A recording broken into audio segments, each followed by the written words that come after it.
If I could have your attention, please, we'll get started. I apologize for the delay. I'm starting about 16 minutes late here, but we want to give everyone the opportunity to get in and get seated or stand. If anyone would like to seat, there are some more seats up here in the front. If you'd like to come up, you're more than welcome to.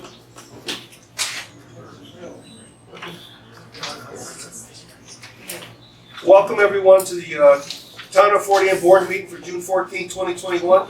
Would you please rise if able to, and address the flag, please?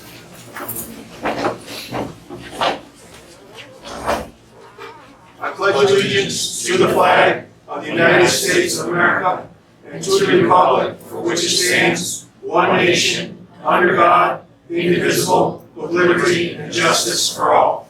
Thank you.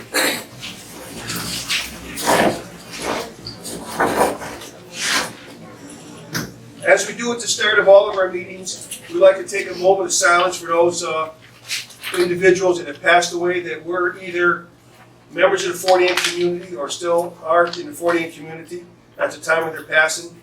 And the ones we have identified for this month is Julia Rich, Joseph Wright, David Fisher, Don Harris, and Todd Jarvis. And if we have a moment of silence, please.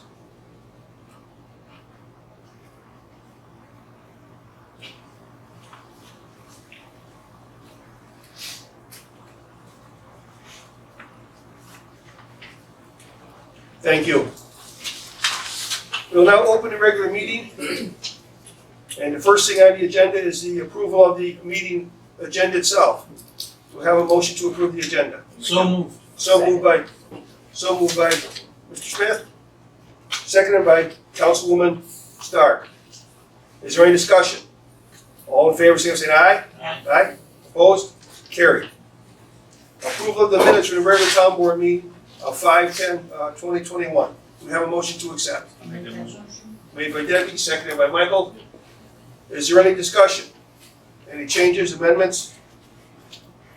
If not, all in favor, say aye. Aye. Opposed? Carried. And a motion to authorize payment of the bills. We have a motion to authorize payment of the bills. So moved. Moved by Mr. Smith, seconded by Michael. Is there any discussion? All in favor, say aye. Aye. Opposed? Carried. Okay, at this point in time, what we're going to do is we are going to open up public comment. And this public comment will be on the actual short-term rentals and on the additional law that accompanies it. We are doing this because, number one, there's a lot of people here that may want to speak tonight, and because we have on the agenda the actual two items as old business, and we put them on old business because we're going to keep a trace on that as we go along. We have nothing different than what we had reported out at the last month. Those of you that have a copy of the drafts that were issued, that were in the back or have picked up other ways from the website with it, nothing has changed on that. So the format that we will use is everyone will have an opportunity to speak for 3 minutes. The town clerk will do the timing. And if you would please start by identifying your name and where you live, your address, so we have that for the records. And then the time will start once you have completed that. That's when the 3 minutes will have started. So we try to keep this as user friendly as we can. We don't need anybody bashing anybody. That's not the intent here. It's to get facts out, to try to separate facts from fictions, and to maybe put some things to rest. And it is a public comment period. I do want to stress, this is not the public hearing. Before this is actually put, there will be a final notification done. It won't be a draft anymore, and then we'll have the formal public hearing. So don't anybody walk away from here thinking, please, this is the public hearing, because it is not the public hearing. That is not the purpose of the meeting. This is just a regular monthly town board meeting. So having said all of that, if you could speak up loudly if you would, so that Michelle can get you on recording here, we would appreciate that. So someone like to raise their hand and go first, stand and go first if they have some comments. Yes, sir. Good evening. My name is Timothy Chevy, Shevy. I am an attorney. My address is 1528 Columbia Turnpike, Castleton, New York, 12033. And I represent Northern Living, and Vasquez Holdings LLC. First and foremost, the proposed legislation is unconstitutionally vague. What I mean by that is insofar as the board would give itself ultimate discretion as to form and content of the application, as well as the license to be issued, and simultaneously vest itself with the ultimate authority to approve, deny, suspend, or revoke licenses. The board is giving itself unlimited and unfettered discretion. As written, there is absolutely no standards, criteria, guidance, or other limitation as to the information to be required by applicants or to the conditions which may be imposed on the licensee. The law is very clear in that when a municipality vests itself or a quasi-legislative body with authority, that authority must be clearly defined and limited. Complete and unfettered discretion, which is without question what the proposed legislation allows, is unconstitutional, okay, plain and simple. As to the Fourth Amendment issue, the right of the people to be free from unreasonable searches and seizures, what does that mean? Government, in most cases the police, can't simply walk into your home without your consent, right? They need a warrant on probable cause issued by a judge. This requirement applies likewise to administrative searches, like the code enforcement officer, the building inspector, things like that, which is what's called for under the proposed legislation. There is Court of Appeals case law, okay, that's the highest court in this state, that says the municipality cannot condition the right of a homeowner to rent their property on their consent to a warrantless search. Okay, that's illegal. That's very clear. That's been the law in this state for decades and decades. As to the requirement that property owners self-report complaints, likewise, that's also unconstitutional under the Fifth Amendment, right? That's our privilege against self-incrimination. The town can't say, on one hand, you must incriminate yourself, tell us all of these violations that are occurring on your property, or risk losing your license. If you don't self-report, likewise, you could also lose your license. That's, again, unconstitutional. These items, these aren't opinions of mine, things I feel strongly about. They are the law in the state. There are a number of other legal issues that I've identified with the proposed legislation. I've provided the town attorney with a very comprehensive analysis of the various legal issues that I've identified. I'm sure if I looked harder, I could identify even more, but I've provided the town attorney with a number of copies to distribute to the board members. So I strongly encourage the board to consider these issues very strongly before moving forward with this. Thank you. Thank you, sir. Anyone else like to speak? Yes, ma'am. Hi, my name is Kyle McCauley Belligafitti. I'm at 5693 Pavilion Way.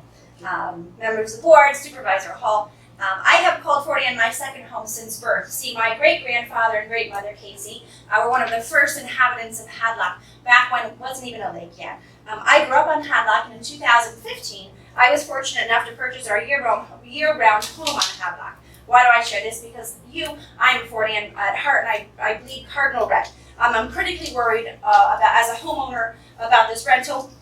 We are not on we are not on VRBO, or we are not on Airbnb.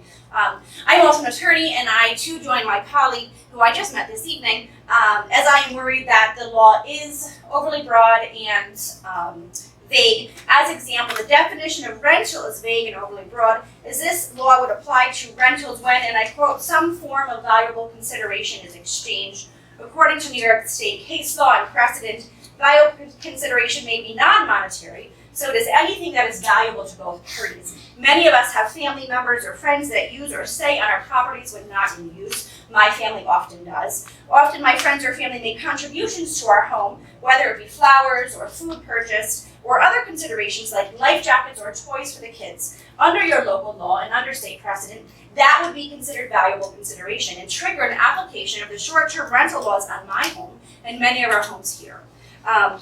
In addition, this local law really is unevenly applied amongst homeowners. Simply, the law treats some homeowners differently than others for like-minded situations. As example, we have 3 bedrooms in my home with a large immediate family, sometimes fortunately, sometimes unfortunately, with multiple children. We have to make sleeping arrangements work. We sleep a total of 10 heads in my home with 3 bedrooms. Under your local law, my neighbors who are a short-term rental could not use the same type of situation that we have. Under the local law, I can only sleep 8 heads. And if my transaction for them, my sister-in-law buying me flowers or a life jacket for my home, is considered a short-term rental, then I would be subject to this law, and I couldn't sleep my immediate family in my own home. As another example, when we have a 4th of July party, I can stay up well past 10 p.m. and be hooting and hollering, which we often do, but my neighbors who are a short-term rental would have to close everything down by 10. Again, an unequal application of the law. We could have unlimited cars in our driveway. They could have only half the cars mounted in our driveway, even though their driveway is 3 times as long. Again, an unequal application of law. The laws are also arbitrary and capricious. I'm sure Mr. Miles can explain that more in detail later. According to the Second Department, which we all kind of govern underneath here, decisions unsupported by substantial evidence are not within the exercise of sound administrative discretion, and they are considered arbitrary and capricious. There has been no substantial evidence submitted which equates to a necessity for this local law. There has been no evidence of wrongdoing, misconduct, skirting regulations, incompetence by homeowners who are using their home as short-term rental. So my understanding that very other local laws and codes already covered here in Fort Anne and in Washington County, occupancy rules, egress rules, electrical codes, septic rules, and fire codes are all already in place. Lastly, my home personally sits next to one of the largest rentals on Hadlock. This has been mentioned a number of times by your board in your meetings. On the contrary to what's been talked about this rental association, we have welcomed the renovations and the transformation of this home. We have no complaints with the owners. Your 3 months. Thank you. Thank you for the time. We appreciate you considering to vote no on this local law. Thank you. Anyone else? I'll go. Yes, sir. Yeah, my name is Mike Sweezy. My wife Ann and I have been homeowners on Hadlock Pond for the last 10 years. We live at 5097 Dawson Way. And I'm in favor of the amendment that's being proposed for a number of reasons. We bought up there looking for a house that hopefully we could retire to and live there with our family. We have 2 sons who are in the Navy. We have 1 son who's thinking about coming up for a weekend at the end of July, and he may have a couple of his Navy buddies show up. And it may be loud that night. But it's not every weekend that my son is showing up with his buddies. So when you take these short-term rentals, especially, and I know Moscow's is the issue here, it's not a house that you're renting out. It's a commercial operation. It's a business. And you can have, like this past weekend, 20-something people in a house having a bachelor party all night. And it's not like a family where I talk to my neighbor, and I've already told him my son may be up there in a month, and he's going to be fine. But in the past, if he is out of line, he's 34 years old now, I will kick his butt. And in the past, when rentals took place, short-term rentals, which they've been done up there for years and decades, it was different before the arrival of the internet, where you could just put an ad out on the internet, and no matter who, as long as they're going to pay the money, they're coming in. Where people before who did short-term rentals basically knew who was going to be renting that place.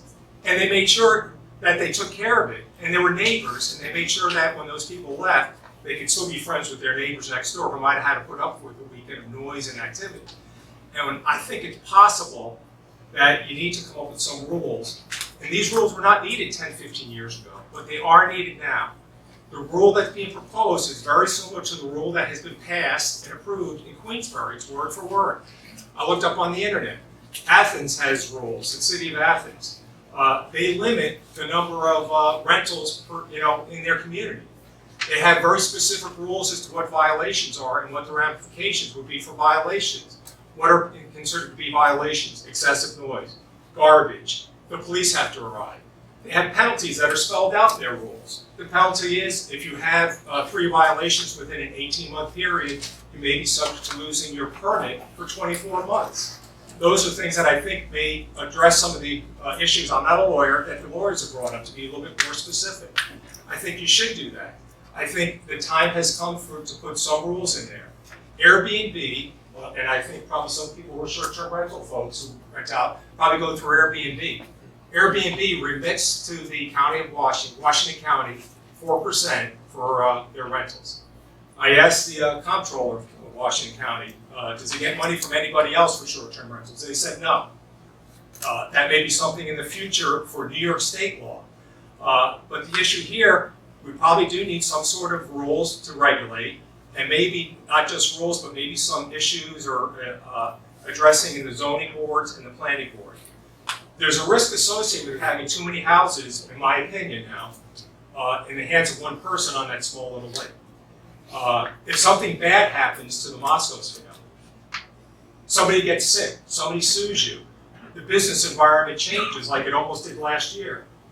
All of a sudden you can have 10, 15, 20 houses, if they're all in the hands of one person or one corporate entity, going bankrupt and going out onto the market all at the same time. Thank you very much for your time.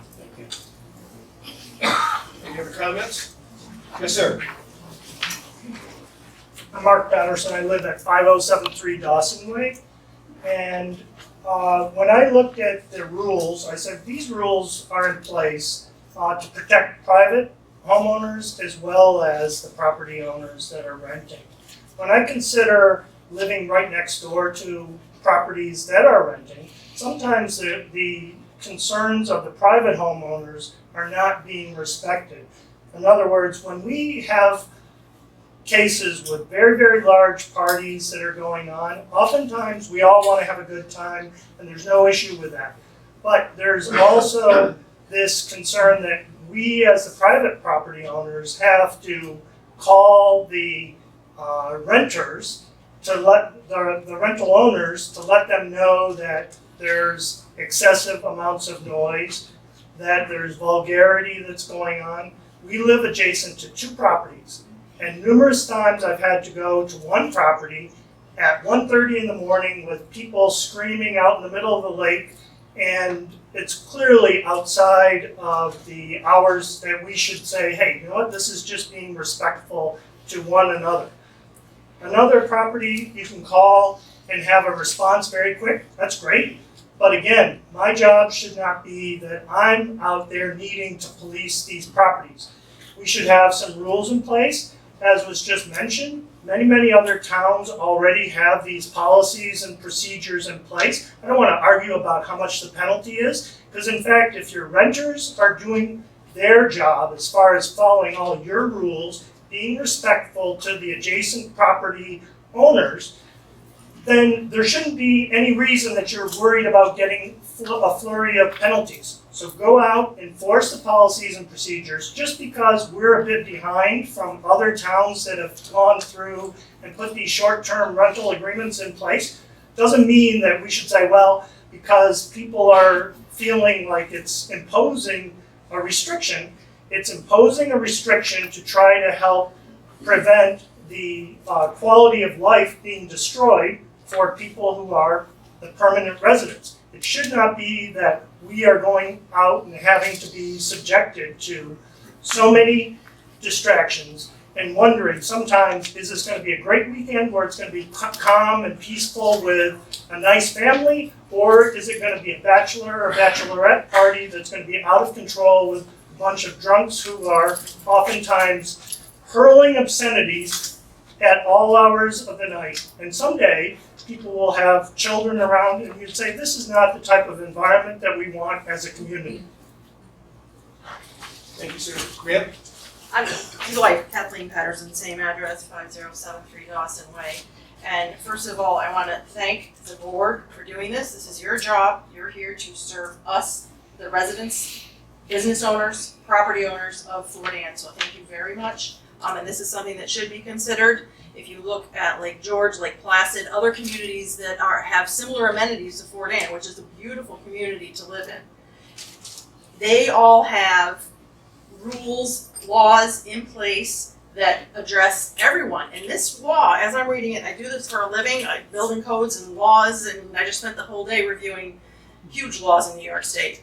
But if you look at this, it's attempting to protect everybody. It's attempting to protect the town. It's attempting to protect the business owners, including rental owners, because if there's a good actor and there's a bad actor that's renting out their property, we don't want to put something in place where, you know, the good actor's getting penalized the same or worse for something that they didn't do. So we need to just have some basic rules in place that everyone can follow, whether it's, you know, and the time, you know, 10 to 8 or whatever it ends up being the quiet hours, should apply to everybody, not just short-term rentals. And I don't think anyone would have a problem with that. And we understand, 4th of July, we're gonna be loud past that. And if someone puts up a stink about it, then they shouldn't be on headline conduct 4th of July. But, yeah, that said, we come, members of our family live here part-time, full-time over the years, the past decade. And we like to come up here and have peace and quiet and enjoy the community, be neighborly. Maybe one thing we consider is to have a subcommittee where, you know, there's someone representing rental owners and someone representing someone who lives here full-time, someone part-time, just a group that can get together a couple times a year in addition to, you know, the annual meeting. And just to talk about, hey, what happened? Or over here, you know, there's empty vodka bottles floating by my dock, or, you know, or something like that, you know, the Gatorade bottles or whatever. Just so everyone's communicating and we don't have this disconnect with the rental property owners and those of us who are just trying to have some peace and quiet. I like having the renters each side of me personally, the ones that aren't obnoxious and are decent. We've actually befriended over the years. And I'd much rather have people on each side of me that are having a good time than people that are miserable. So we need to come to an even, you know, set up just some basic rules that everyone can follow. So I'm in favor of passing this, and thank you very, very much. I think it's very well written. Anyone else? Sir? Hi, board, I want to also thank you. My name is Barry Davis. I live at 5079 Dawson Way. And, you know, I think what Kathleen said is really the truth. We're not here to bash anybody or kill anybody's business. It's a community. We'd like to work with our neighbors. But it's very difficult when people are throwing up in your backyard at 1:30 in the morning, swearing, screaming, playing beer pong. Those are the sorts of things that I'm hoping that, you know, what you're trying to institute will curtail. Not the nice families that are coming with their kids and grandkids and children. That's great. We love, and I have direct neighbors that rent, and 2 doors down that rent. So I'm well aware of the situation. I think it's easy to say this is unfair if you're not adjacent to one of these properties when you come up here to relax, you know, what the Adirondacks, what Fort Anne is about. So those sorts of things, putting some things in place to protect everybody, I think is really critical. The other critical part is the enforcement part, and Kathleen and Mark both mentioned that. We don't want to be the policemen on the road and have to approach our neighbors. I've emailed, texted, called probably 30 times since I've owned the property in the last 20 years. And sometimes they're responsive, sometimes I'll get a text 3 days later after, you know, the situation has occurred. So it's important not only to have the rules, but also to have the backup with some sort of enforcement. And I don't want to become a police state here.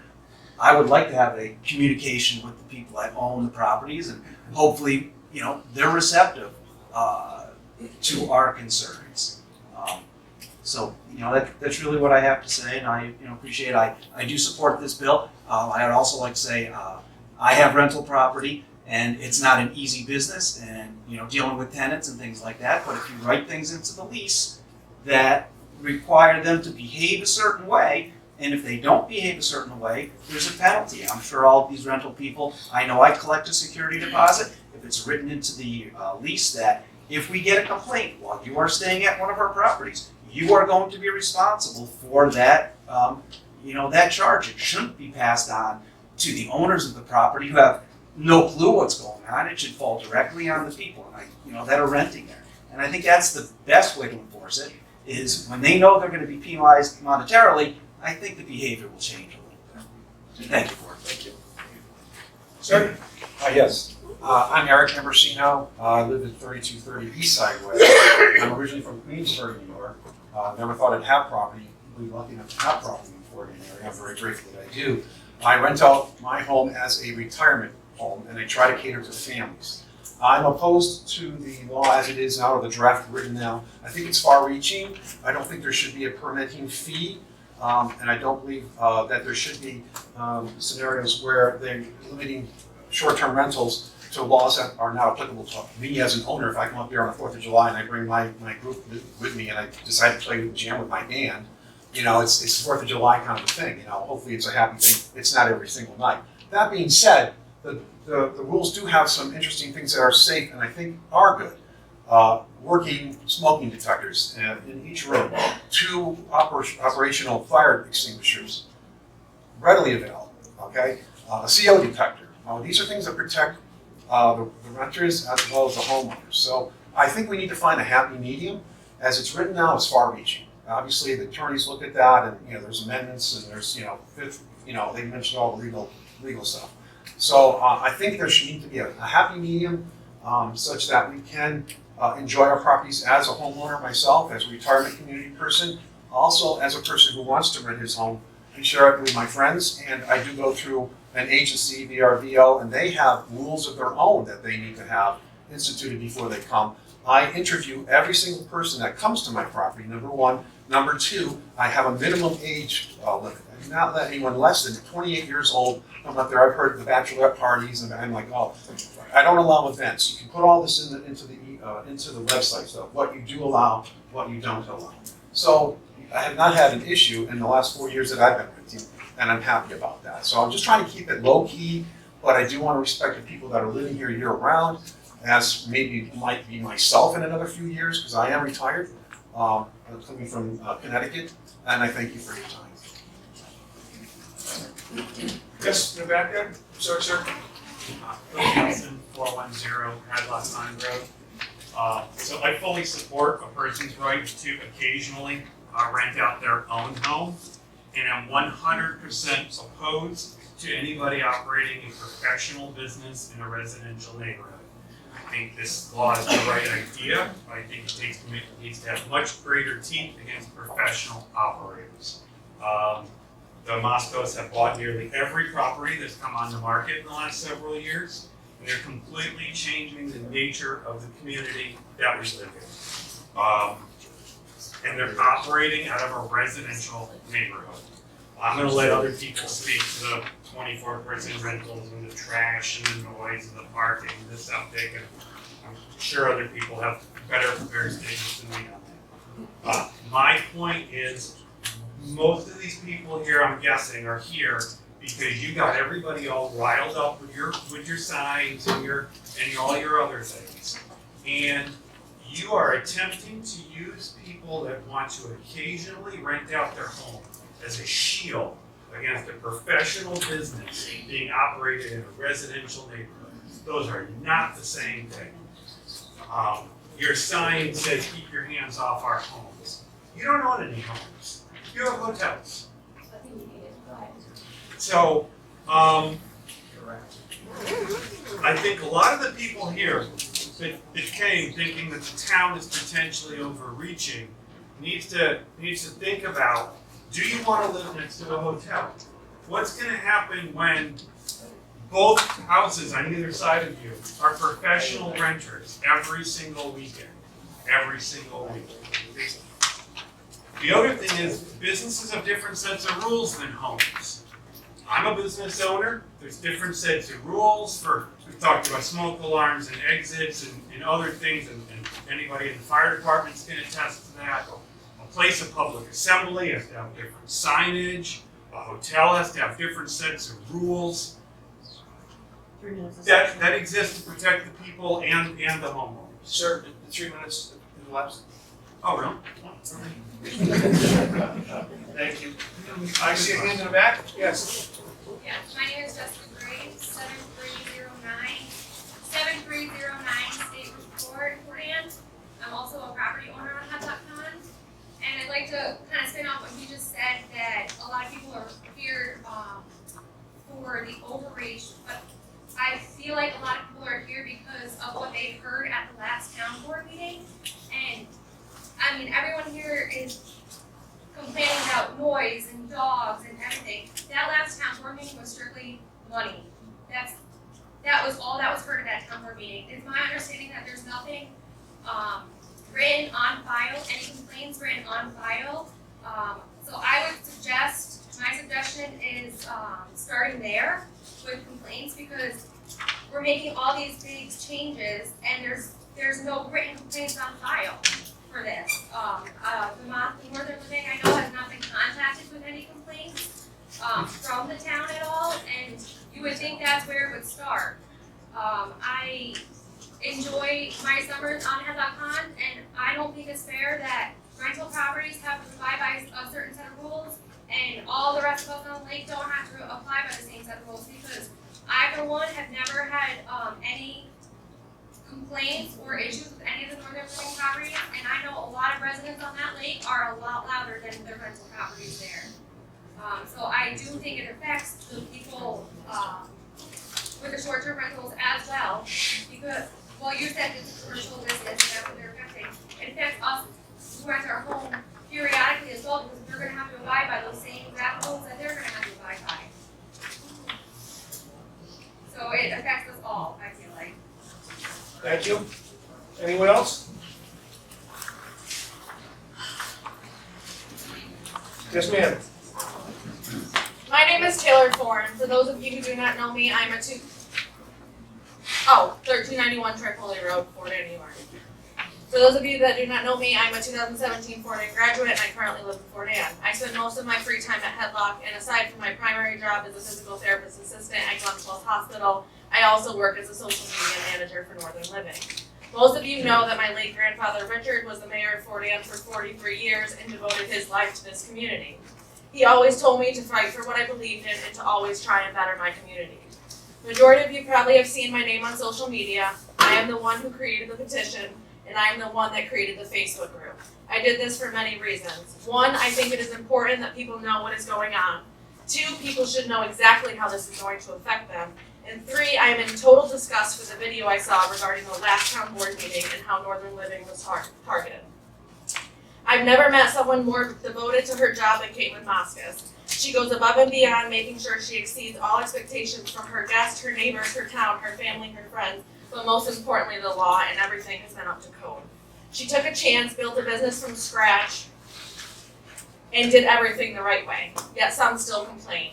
Her business has brought more revenue to this town, has shared more beautiful experiences with travelers, and had made this town a place I love, a place people love to come to. She sacrificed so much and given back way more to this community. The Fort Anne community has always been a town to give back and to support one another, and yet some try and ruin just about every business that wants to come here. Look at the history, the uproar of nonsense with Moose Hillock, Dollar General, Adirondack MX, Dunkin' Donuts, and now Northern Living. Stop trying to tear down people's businesses, people's livelihood. These people are doing what they love in a town they love, and yet some make it so difficult for small businesses to stay. I have seen the hoops the town has made for Jeremy Treadway to jump through, and it's honestly sickening. I'm not about to sit here and watch it happen again. As a resident of Fort Anne, I am disgusted with the way the situation has been handled, the words that have been said, and the way this town acts against, once again, another good thing that is in this town. I saw this quote the other day, and I think it's important for some to live by. The next time you see someone enjoying something that is not hurting anyone, that's not your cup of tea, instead of saying something negative, train yourself to think to yourself, I'm glad they're happy, and carry on with your life. In conclusion, I hope you find yourself reflecting on what has been said in this meeting and reconsider this proposed law. Thank you.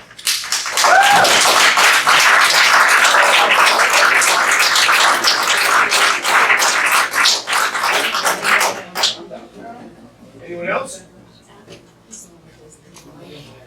Oh, I've got ma'am? Yes, how you doing? My name is Denise Somapati, and I've lived up around Fort Anne and the lake there for 6 years. I've been raising my son.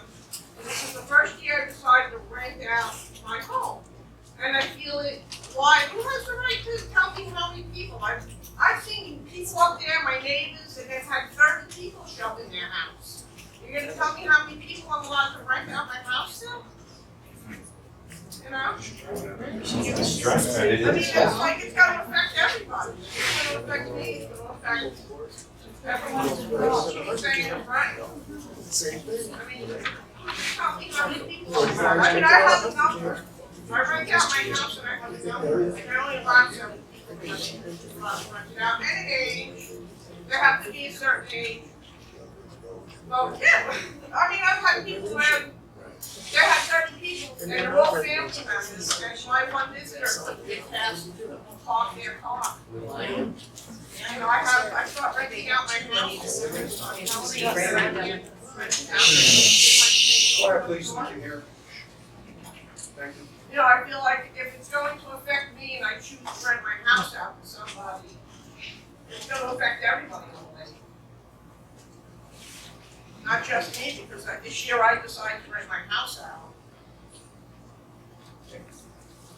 Thank you. Thank you. Sir? My name is Richard Saltow. I have a house on Lake George. I'm a rarity here, 1363 Pilot Knob Road. Now, I understand regulations may be necessary, but this 30-day rule is insane. I mean, the chances of us renting out our house for 30 days at any one time is impossible. You know, if you're going to pass a law, at least make it reasonable. You know, I don't think we'd be able to afford to keep our house if we had to pay the taxes on it, and we can't rent it out for a few weeks during the summer, which is crazy. You know, we're going to put it up for sale immediately if this law ever passes. We can't afford it. You have to think about the cost, how much taxes you charge it. Not to mention the expenses of having a house. So I think it's grossly unfair. I mean, if you're going to pass some regulations, you want fire extinguishers, you know, and CO2 monitors and things like that. That's reasonable. But 30-day rentals? Who rents for 30 days on Lake George? You might as well, you know, take it away from them.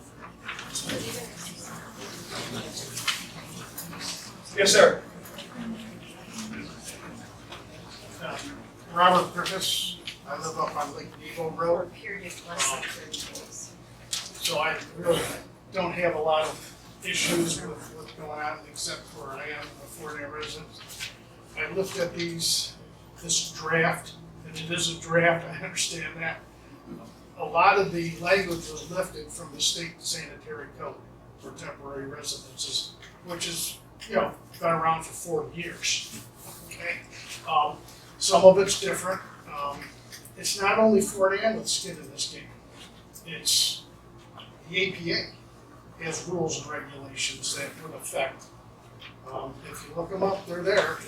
The state has a definition of a temporary residence, and you know, the fire extinguishers and the windows and all that kind of stuff is for a reason, so nobody dies. The idea of having a licensed dog, you know, I mean, Fort Ann has a leash law. And yeah, I had a felon dog and I had to go get a license for him because he was up there in the woods and he was a beagle and he chased a lot of rabbits. But he got picked up and, you know, it goes on. So there are a lot of other agencies that are involved in this. And I see the word draft. I know it needs work. But I think we can all get together and do it. There's a lot of difference between a temporary residence and renting out your house for a month and your family. That's all different. We are not the only community to face this. Trust me. I mean, we have a camp on Friends Lake, and we face it with the town adjustment. You know, and they have rules, they have regulations, and by God, you just follow them. They're not that difficult. They're not being said and made to hurt people. But we still got to have some rules and regulations. That's just the way it is. But understand, it's not only the town of Fort Ann that's got some skin in this game. It's the state of New York. It's APA. They all have it. Sir, your 3 minutes are up. Yep. Thank you. I can forever. Anyone else?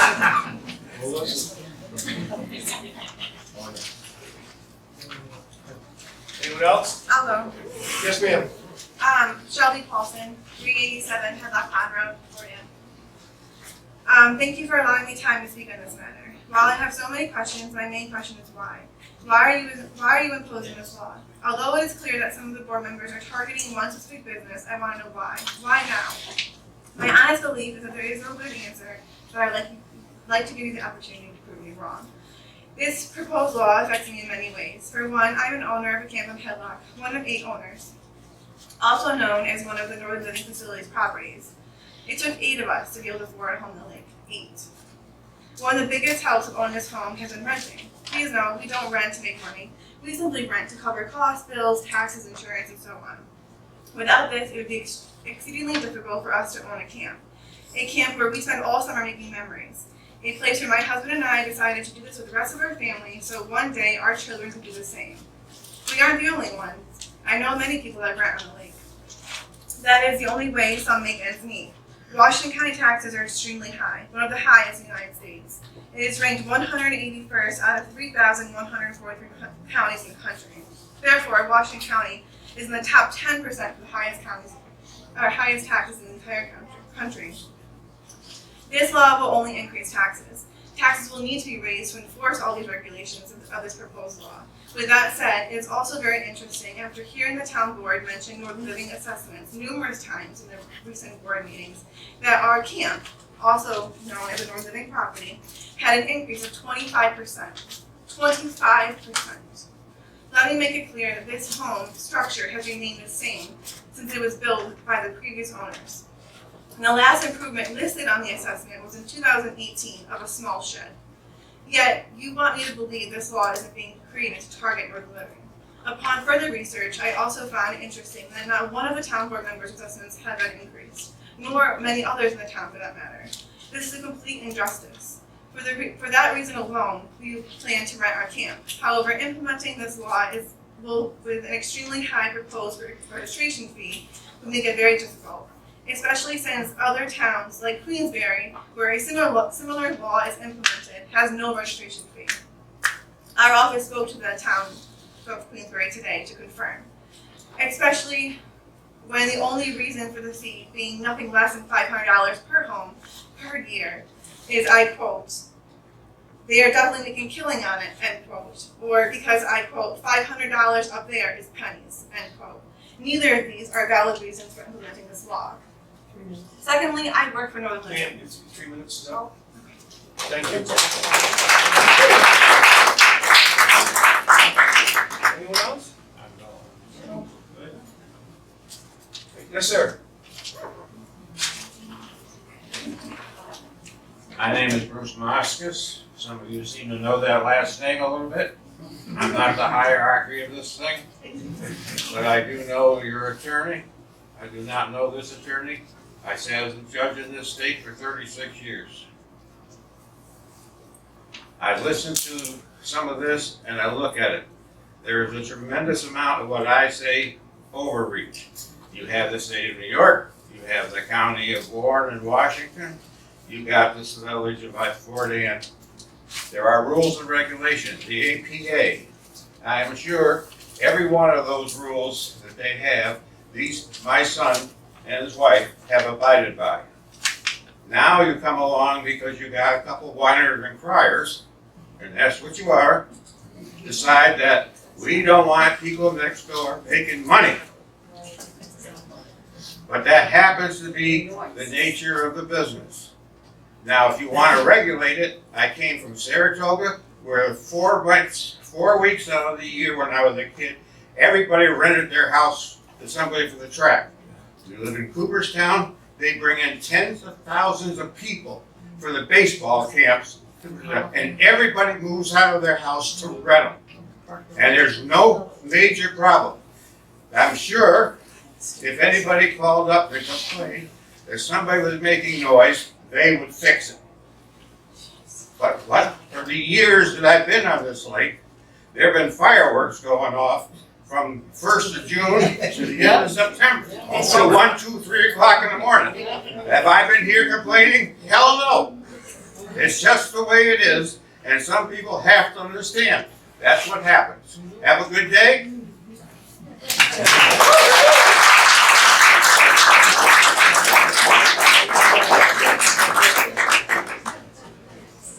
Anyone else? Going once? I'll go. I wrote it down. Yes. How y'all doing? My name is Catherine Mateer, and I reside at 3164 Sunset View Way in Fort Anne. My property was acquired when the dam was out in 2006. I updated my property with the intent to rent it in the summers to offset taxes, insurance, utilities, and repairs. My property has been rented an average of 8 to 12 weeks per year, and I occupy it in the spring, fall, and a few weeks in the winter. Hemlock House, as I call her, has 2 bedrooms, 1.5 baths, a full walkout basement, and a 3-car garage. Hemlock House is listed on VRBO, and there's an agreement for all tenants to agree to, as well as additional insurance and coverage for them and the property, and pets are allowed. I'm not aware of any complaints from my offsetting the cost of to upkeep my property by renting her out for others to enjoy. I completely object to the proposed law regulating the short-term renting of my property for the following 4 reasons. Number 1, most of the items in the proposed laws are redundant to existing laws, such as fire code for residential properties, doors, electrical code, occupancy laws, egress from the bedroom, dogs, house numbers being posted, etc. Number 2, some of the items are addressed in my rental agreement and house guide, such as the operation of the wood stove, garbage day, dog with rabies prevention and parasites. Anyone who does this would be foolish not to have the leases and rules. Number 3, the proposed law has overreaching licensing fees and regulations, not found in the Queensberry law enacted in 2020. They have no licensing as in Article 5 and no dog stipulation as in Article 3, Item 1. So this is different. The town, to be more business friendly, removed the campground fees several years ago as requested by Moose Hillock, and this is a reverse of that course for the town to create a business positive environment. You got rid of fees, now you're bringing them back. The last item, number 4, is unenforceable items for the town to require are parking limitations, for example, where I can have six guests but only 3 cars, where Hemlock House has parking for at least 6 cars. It prevents a reunion of friends driving from 6 different locations, and it's unreasonable. It should be based on the number of occupants.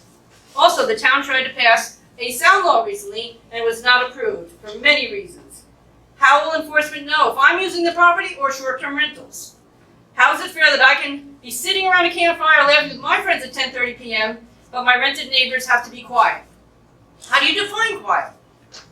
In summary, I ask that the town abandon this attempt to over-regulate and generate exorbitant fees from property owners who have done this for years with no complaints. We should have the right to rent, like the right to farm. We bring in tourists who spend big dollars in the town, and several who have stayed with me have bought property in the town. We have regulation and laws already in place to keep everyone safe and happy. These should be enforced, and any complaints received addressed. I thank you for your time and consideration, and for your leadership and selfless devotion to the town of Fort Anne, and I humbly ask that you vote no in taking this to a public meeting and circular file it, trash it. Thank you.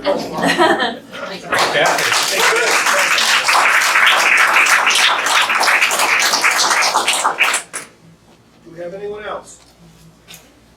I'm gonna speak. Yes, sir. That's okay. I'm John Moskis. I'm the husband of the wife, Caitlin, And my son. And his son. I probably won't shake his leg.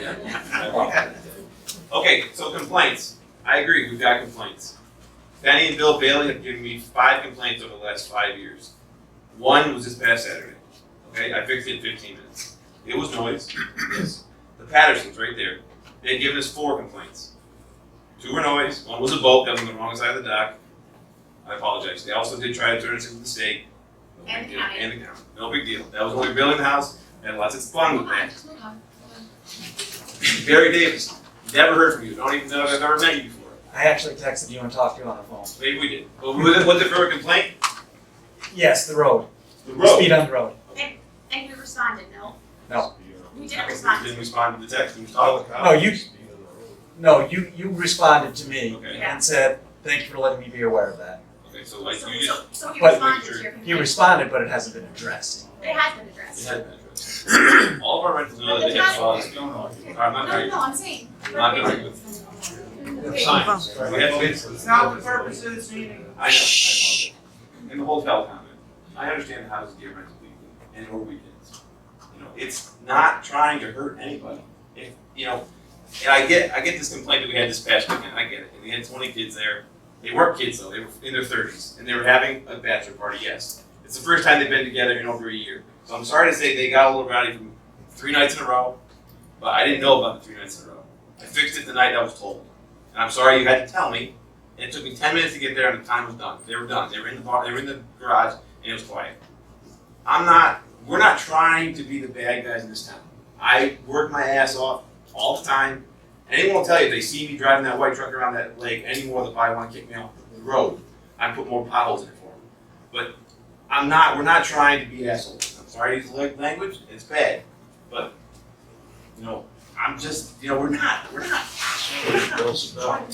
trying I think every single person who has complained in this room to us, you can say that we have responded immediately, we've been to the property, we've rectified it, and we've received about 8 complaints over the last 5 years that we've been renting. And not one person can say that they texted us or they called and we did not respond. Can anyone say that we did not respond? Well, we responded What to did you passes. complain about? Because you have never contacted me. You called my office and you yelled, you screamed, you swore. That's what you did. And I hung up on you. And then you called back and did it again. So if you want to say I didn't respond to that, sure. But I'm not 3 minutes is up, please. Good for you, Okay. Kate. I'll take my minutes. Since my name was mentioned, can I just reply? Her 3 minutes is over. I didn't respond to her. Wait a minute, you, I'm very Hold on. sorry if you think that the Ladies, state and the county. please, just 1 second, okay, please. You had 3 minutes, you took up the rest of your husband's. No, This time he was- had 3 minutes, I had 3 minutes. All right. Are you serious? Speak in 3 minutes, please. Are you? Oh, no. My name is Caitlin Moskis. My husband and I built Northern Living. I am here with pure disappointment. Disappointment that myself and our company are being targeted. I am disappointed by how the community is being affected, a community that I love. I was very surprised to hear that the community was not informed of this new proposed law and what was said about me and our company in the board meeting. It was very unprofessional and very wrong, specifically you, Sam Hall. You should be ashamed of yourself for representing the town and the board in the way that you spoke about me and my company, not even knowing me. You've never met me personally to even discuss. No, You've but- You've never returned my phone calls, you never returned my emails, and you have never brought up one complaint that you said was filed with the town. I called Barb Winchell. No complaints came to the town. They all went to you conveniently on your personal phone after hours. Where are these complaints? Where are these complaints coming from that this law is being imposed on? Where? I told you we weren't gonna argue about it here tonight. It's a question. If you want, Where are the complaints coming if to you want the to sit town? down, you're coming from many of the people that were here My tonight. husband and I have built You have Northern complaint? Living for nothing. Oh, you don't want an answer, I understand.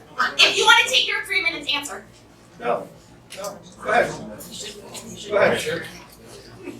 My husband and I have built Northern Living from nothing. We have put every penny of our blood, sweat, and tears into creating, building, and growing this company. We have sacrificed time with the family and worked hard to grow this business where it is today. These laws are too invasive. Where does it end?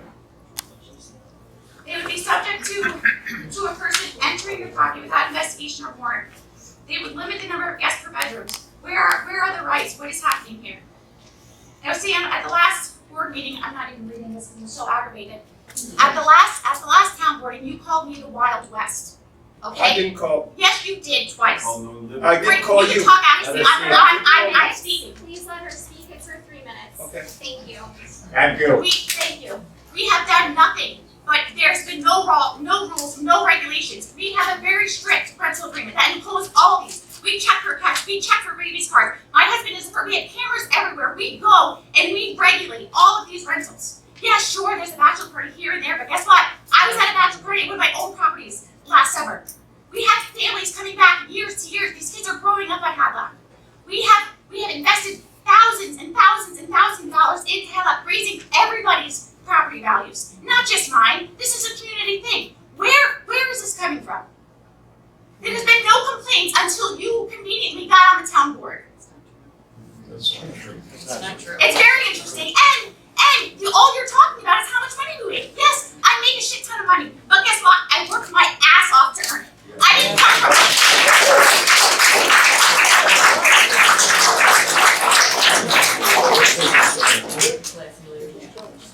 She is a classy lady. Yeah.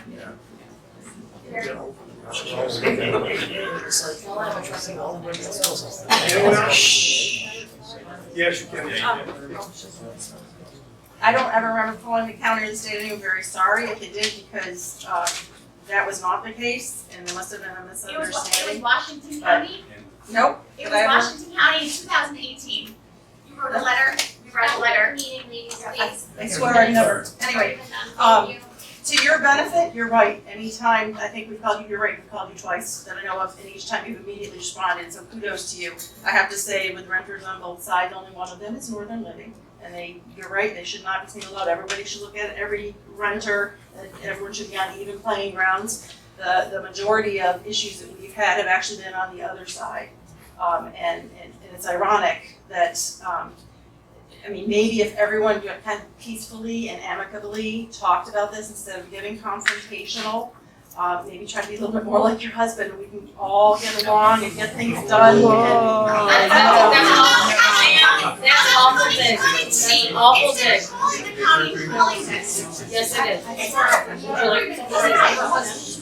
No, her yes, he's nice. I've never dealt with him, so How about I when your husband came from bushes and was videotaping and taking pictures on our property? How about that? You're gonna have this conversation outside. Guess what? I saw him on the camera and I came Okay, over. okay, all right, hey, come on, please, okay? Yes, sir. Sir? So Ernie Small, 2085 Greg Johnson Way. I don't care if rental, living, whatever. At the end of the day, the health of the lake is probably what's most important. It's probably why some people are here, other people are here because of the money aspect of it. But, you know, my wife and I moved up here 4 years ago because of the cleanliness of the lake and, you know, just the environment itself. And, you know, if you put too many people and too many, situations and whatever, you know, there could be environmental impact associated with it. And that's, you know, that's the only reason I'm here. We just want to make sure that, you know, just things stay in order and the lake stays as healthy as it has been over the years. And if we can do that, keep everybody happy somehow, I'm not sure. I agree. That's why we update all our. Every septic of ours is up to date, up to code with Washington County for how many people we sleep. Every single property. Exactly. So in every single one of our properties has been investigated by Washington County Code Enforcement. Has everybody else's on the lake? I don't think so, but they come to my door and they knock on my door and we are up to code. With everything we're up to code. Isn't that right, Sam Paul? Because you reached out to Washington County and they confirmed that. So our septic system, we are all about keeping the lake healthy. I grew up on the lake, my kids are growing up on the lake, and I want my grandkids to. We're not here to hurt anybody, hurt the lake or anything. We're here to follow rules and regulations. We're open to criticism from neighbors. We're open to comments. We're open to text. We're open to anything. And guess what? Nobody's reaching out. Nobody's reaching out to us. Caitlin, may I adjust my 2 minutes now? Sure. Okay, the reason that people are not reaching out to you, and this is what I'm getting, and this is why I got involved when I became supervisor, was because they had reached out to you, and if in essence there's an issue or a problem, yes, you respond, but you make them feel like it was their fault for not taking action for them to correct the problem. Oh, come on, Sam. I'm telling you. Where is this person? Why are they standing up tonight talking? Because you don't want to be abused like you're doing now. Abused? Yep. When you're on video, are you? Listen, no. Caitlin, listen, let's just hear this side. I got my 3 minutes, okay? I said it was, I didn't say you were like the Wild West. I said it was that one property was like the Wild West. It's on video. You said it twice. I may have said it 3 times, okay? And I'll say it again tonight. When you have a property that you don't take care of the individuals that are there, you let them run wild and do whatever they do, you have that responsibility. I spent many years traveling into hotels and motels, okay? And that's what you are as a business. And if people were raising Cain in the middle of the night, they would try to come in and come down. If they couldn't, they would get rid of them. They would say, you're gone, you're out of here. Here's your money back or whatever the case may be. So what happens when you act like the Wild West on the board? I'm not acting like the Wild West on the board.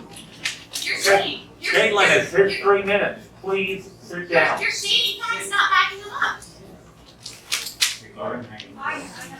Well, the important thing is you say it's a fact. So if it's a fact, they don't need to back it up, Caitlin. Because you know what the responsibilities are. Yes, ma'am. My name is Lillian Paulson. I also have a household rate and rent. Lorraine, can you speak up, please?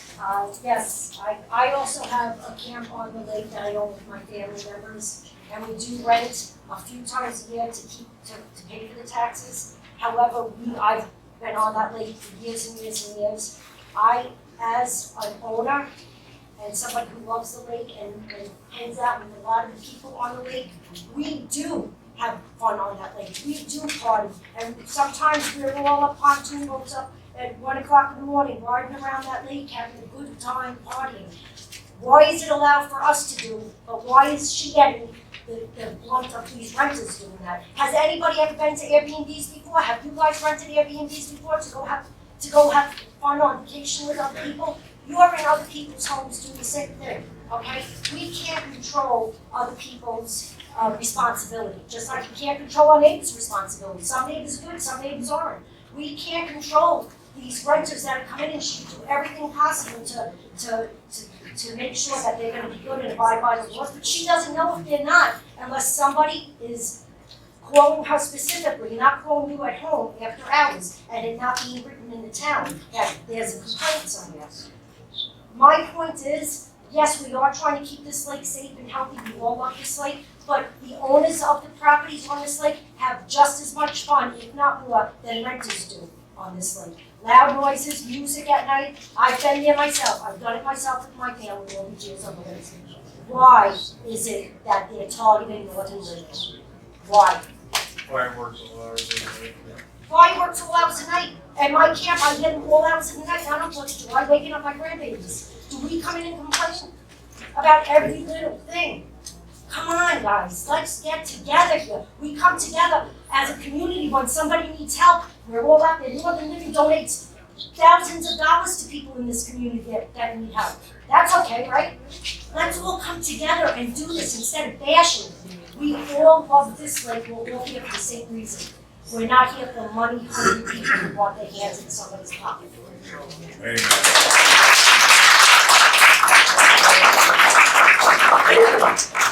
Sure. Jeffrey Weiss, 1351 Pilot Ave, Casco Bay. First, we're trying to understand, does this consideration of the rules affect Pilot Ave, Catskill Bay? And if it does, okay, because our property does do weekly rentals effectively, and if you look, with 5-star ratings all the time, every single one, except a 4-star because the person did not give us a 5, she just did it. That being said, we cannot really afford to pay the $30,000 plus taxes we pay on Lake George and the 6-figure mortgage payment without the help of the RBO. No, it's not really a business, it's for our future of people that want to end up either retiring on the lake in the community. But I want you to remember, when you're thinking about this law affecting this lake, which I apologize, I don't know about, and I care about what you're saying, but you're also affecting Pilot Knob. And I think some research at least should be done to see if it's even a fair consideration for Pilot Knob, Catskill Bay. Thank you very much. I would just like to comment to that. Town Clerk, could you read what the actual purpose and intent of this? That may clarify for us. Article 1, Purpose and Intent Authority. The town board has determined that short-term transient rentals can be incompatible with a sense of privacy, community, and ambiance currently enjoyed in residential areas of the town and have the potential to create a threat to public health, safety, and well-being within the town.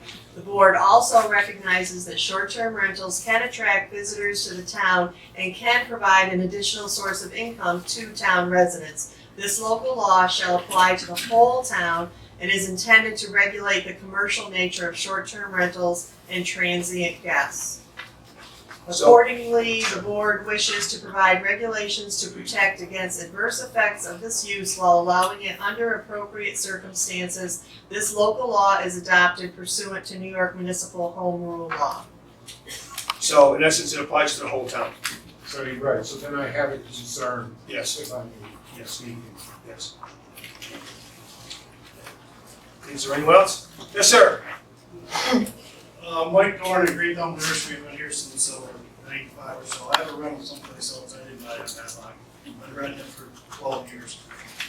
Money, power, greed. If you listen to that meeting, anybody who wanted to listen to that meeting, that was disgusting. All right? That was disgusting.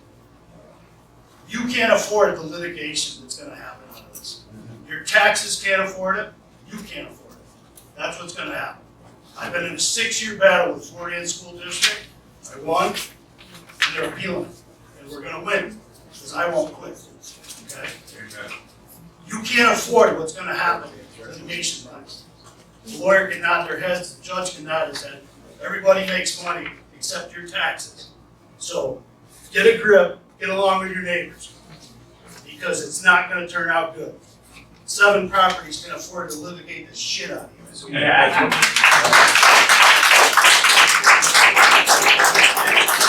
How much tonight, Sam? How much tonight do I get? I don't know. Yes, you do. You said it 7 times on the video. Yeah. Yes, and you do know. I don't know. I'm super wrong, Tony. Yes. Can I just add that Northern Living, does have in their rental agreement a quiet hour after 10 p.m. So they do have that written, so every renter does sign that agreement. Just so you're all clear, because you act like they just don't follow any laws. They do have their own laws in place after 10 p.m. Well, since we're all just gonna talk out of turn, I called Caitlin about 2 weeks into New York laws last year when all businesses were supposed to be shut down. I shut down my business, my employees were laid off, probably like a lot of people in this room. And I called Caitlin, what she said to me sent a chill up my spine. I don't have to write it down. I know word for word what she said to me. I called her and I said, are you still providing vacation rentals? And she said, after she giggled, she went, I'm not providing any vacation rentals anymore. I'm only helping people in need. I thought we weren't gonna bash back and forth. So maybe we should that, stop it. you stop there, well, everybody else is doing it, so I will too. So when you say you have to respond, okay, all right. Yes, ma'am. How about this tender, okay? Yes, ma'am. Hi, I'm Miranda Lynch. I live at 30 Way Steel Way in Fort Ann. I'm born and bred here. I've lived here for almost 33 years as of this summer. I bought my parents' house here. I will continue to live in this community. I want my kids to live here. I love this place. My family has also owned a camp on Hadlock Pond since way, way, way before I was born. It's multiple generations deep. And actually, it's really funny that all of these complaints tend to be about noise, but I've been growing up on this lake since way before there was Airbnb. There's been fireworks, like we've said, all throughout the summer. There's hooting and hollering all year round. People are having fun on a lake, living in the summer. I mean, I don't know what people expect others to do. I live on Goodman Road. I hear the track. You know what? I welcome it. I love it. I love hearing it with the birds chirping. I love the fact that we are a community that can help put money into all of this. I love the fact that we can have a huge business that cares about our community, that's willing to put money towards our residents, that's willing to put money towards helping other foundations, that's willing to do everything they can. They will bend over backwards. But when they're attacked, it's so inappropriate and it's so unacceptable. Things need to be done through the change. You need to be doing it by paper. It's unacceptable to be doing hearsay. Calling people after hours is highly unacceptable. It's super unprofessional to even bring that up as a reason that any of this should be happening. I think it's, if things could happen, we put rules across the board. If we want homeowners to be following all these rules too, because 10 p.m. quiet hours, sure, everybody at home, everywhere. But that's where enforcement needs to start coming to the police then, it sounds like, because if you're just gonna keep doing all this stuff back and forth, keep calling people and harassing them, those things need to be dealt with through the police. It sounds like, or, have a code enforcement officer instead of doing all this bickering back and forth through the trees to each other. It's absolutely ridiculous. You all look like children. I'm 33 years old, and I would never dream of acting this way to other people. Just take a chill pill, live on the lake, and just be happy. Thank you.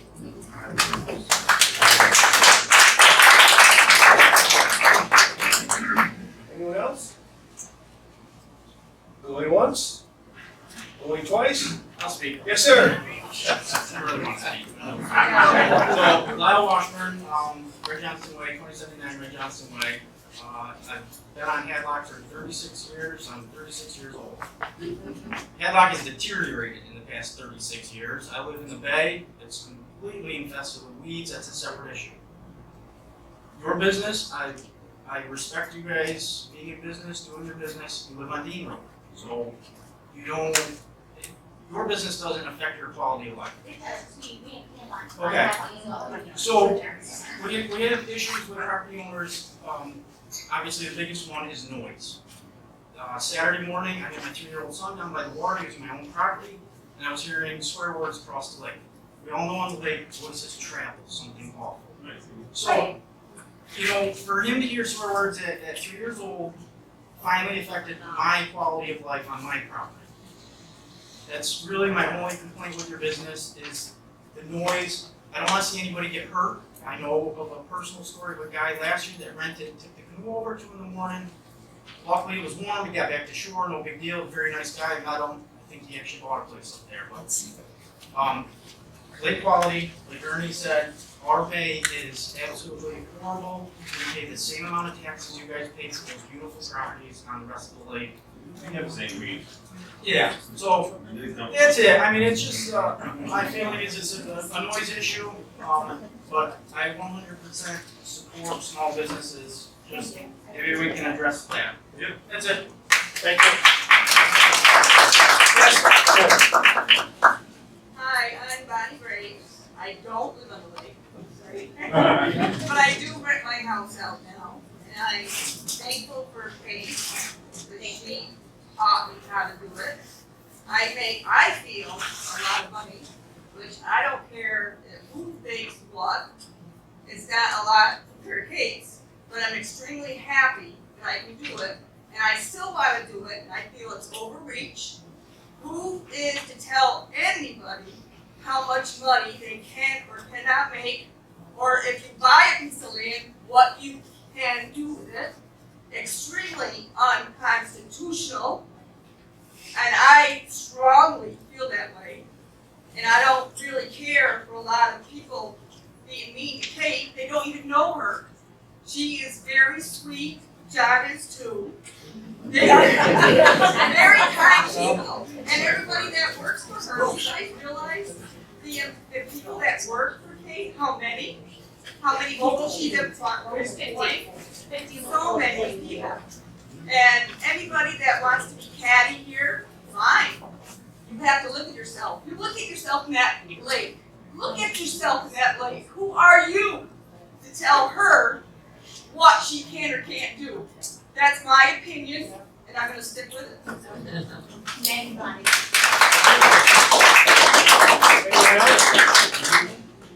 Going once? Going, oh, there we go.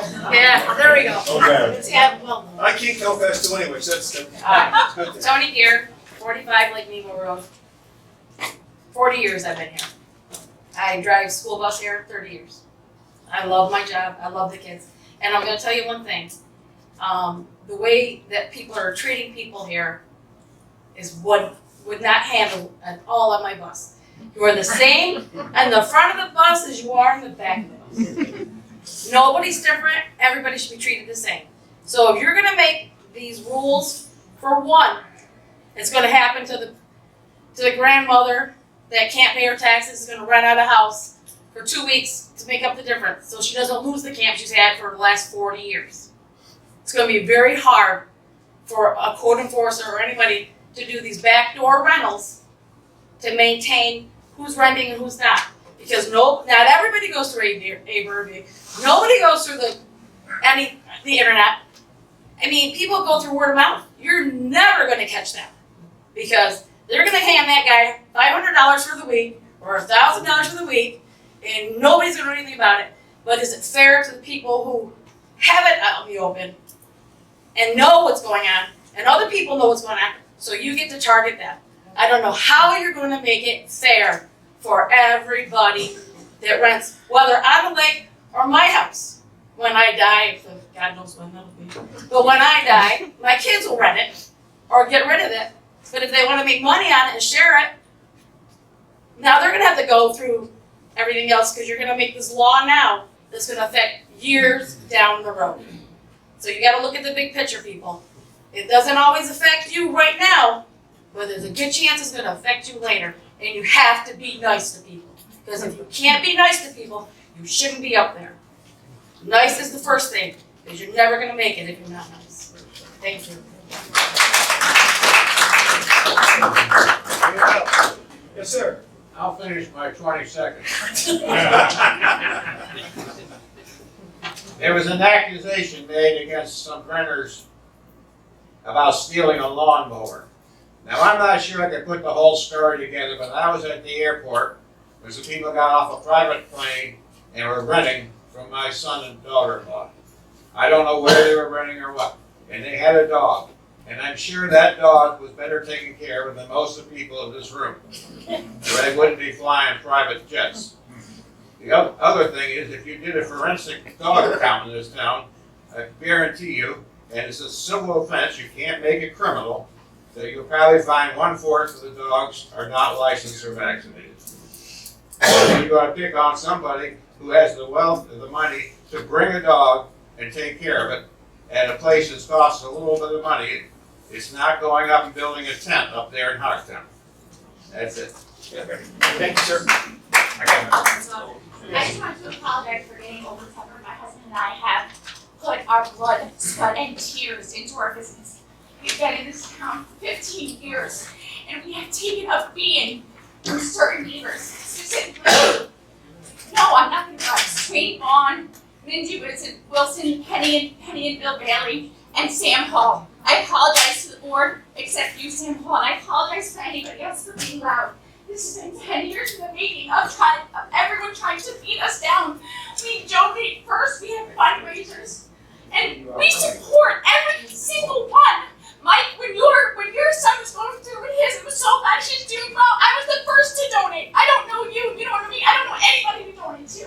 Yes, we make a lot of money, but we put it back to the community and we do donations, we do fundraisers, we give. Oh, over the winter we did Share the Warmth. And we raised over 600 coats for our local communities, and we gave it out. Thousands of dollars out of my pocket because I choose to do it. I'm not here to impose on anybody's life. I want to make it better, but I'm also here that if somebody has a complaint, my number is on our website. All of you know that I'm Northern Living, so all of you have the access to it. There's no reason why somebody can't call me and can't give it to me. But I will be goddamned that I am not going down fighting. You bet your ass I make $2,600 a night just like you, and I will spend every goddamn penny fighting it. So either be ready or come to a realistic station. You're going overboard. You're going zero to 100. Sorry, guys.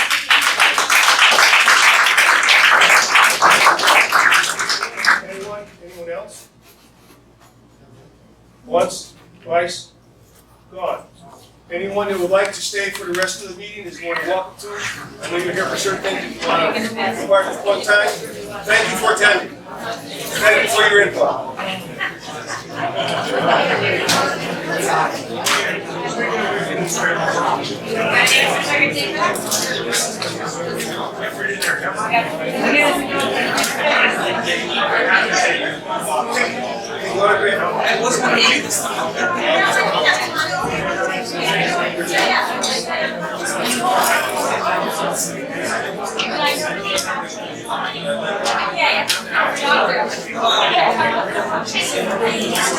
I'll be here.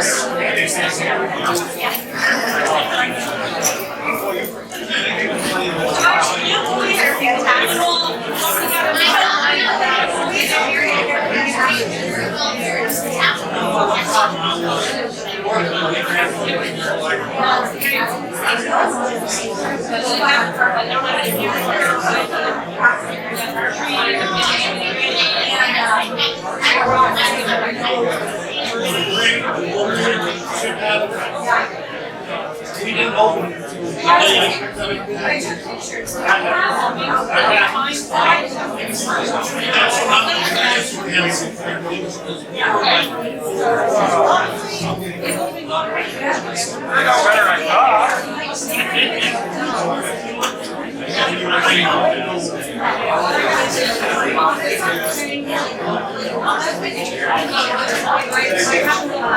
went for the Harley.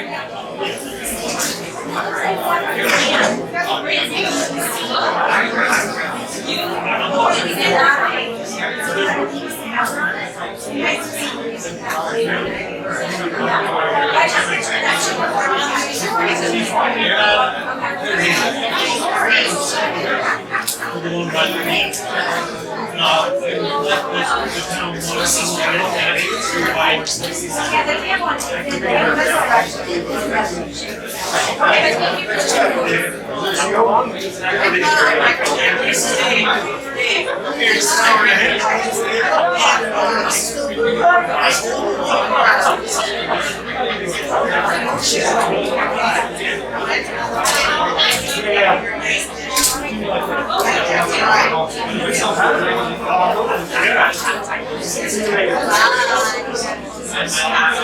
at you, just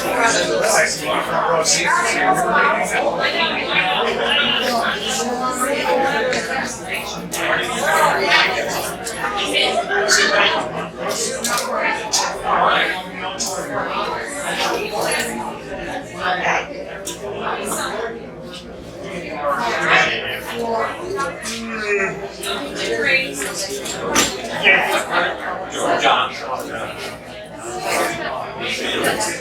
Thank you for your time, I appreciate it. How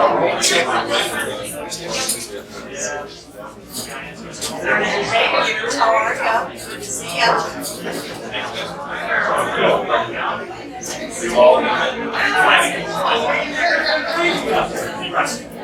Thanks, John.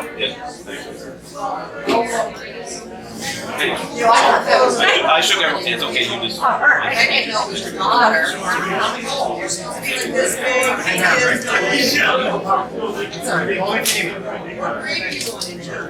Seven. Wow.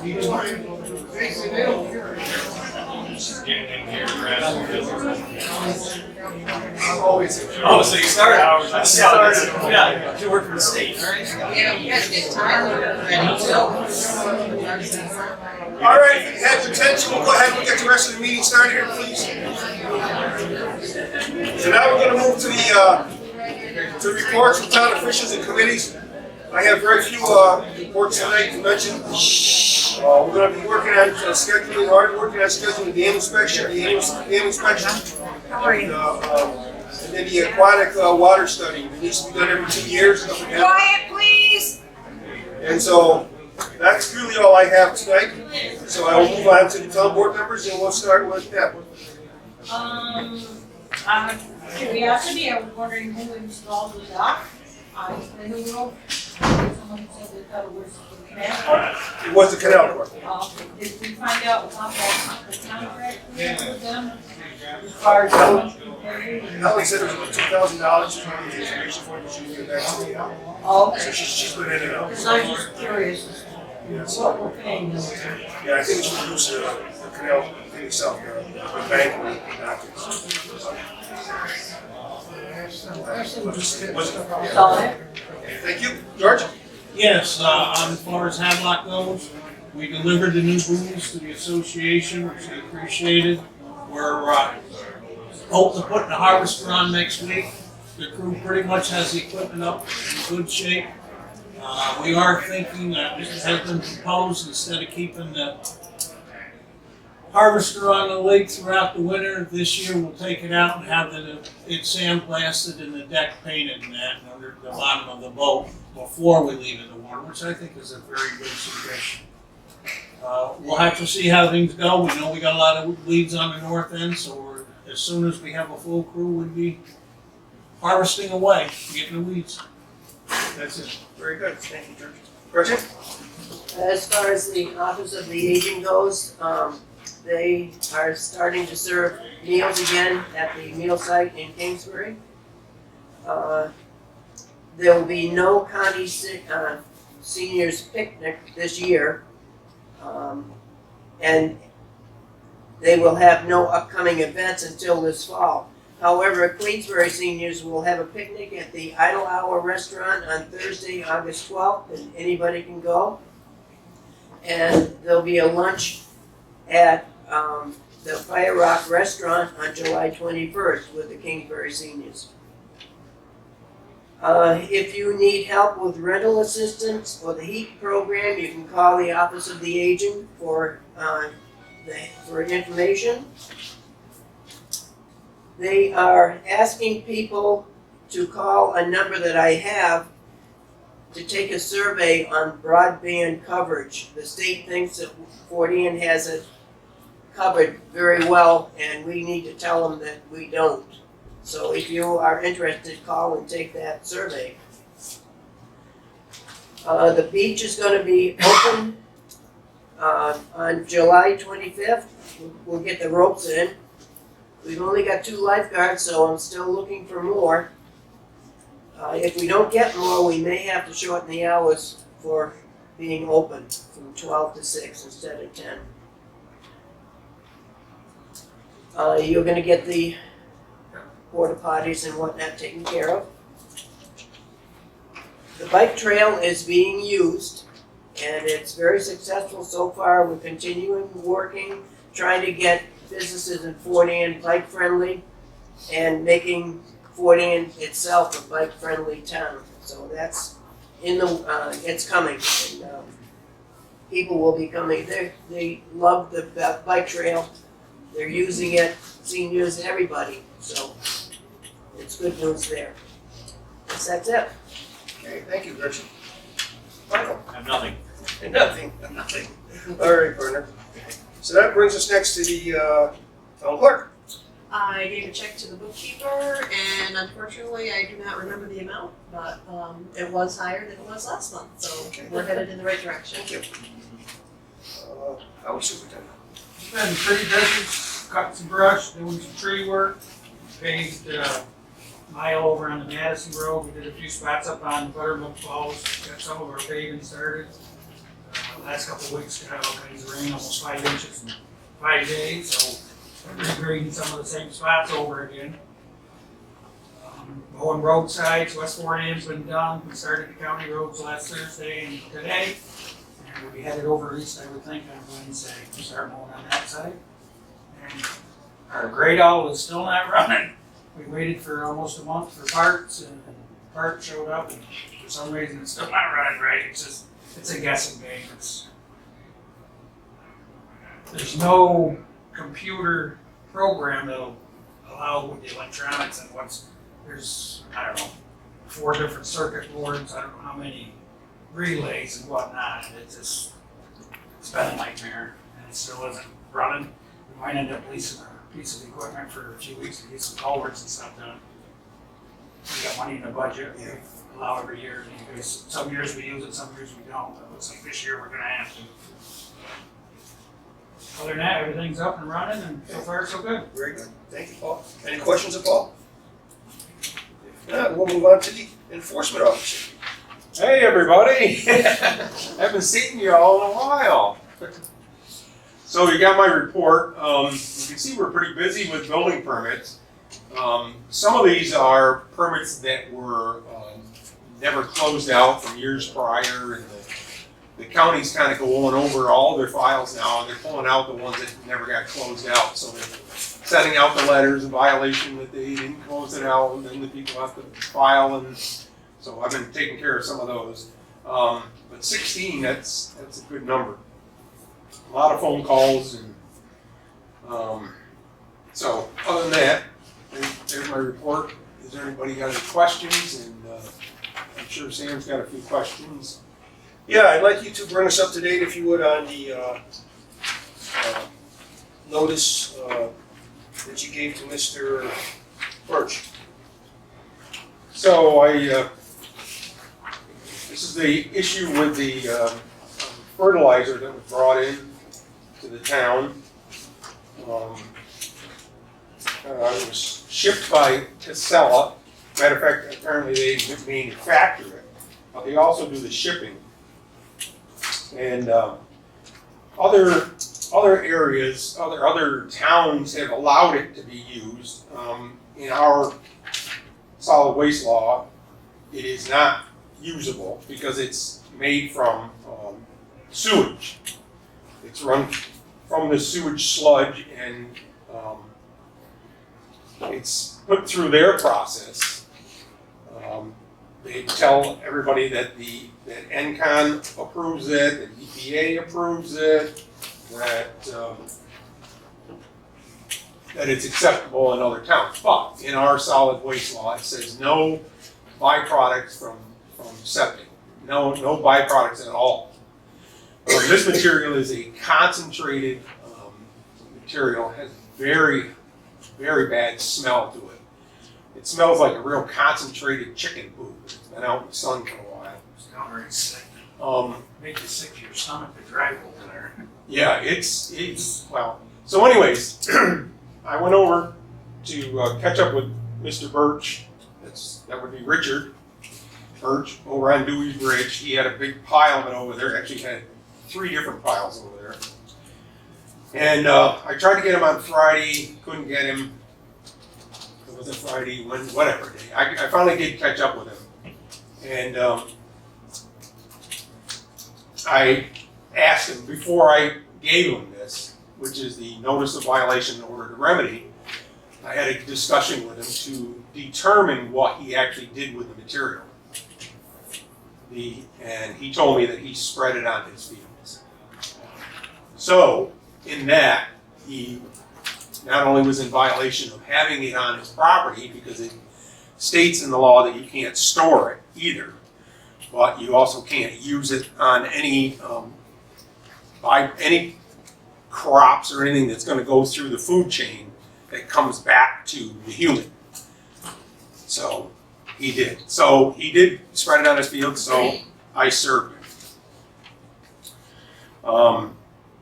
That night, it was Friday morning, that's when I served him. And that night, his wife called me, Lucy, and I talked to her quite a bit about it, and many other things, because she's a very interesting person to talk to. So that's where we are. They've been served. The way it is written in here is, I'll just read a little bit of it.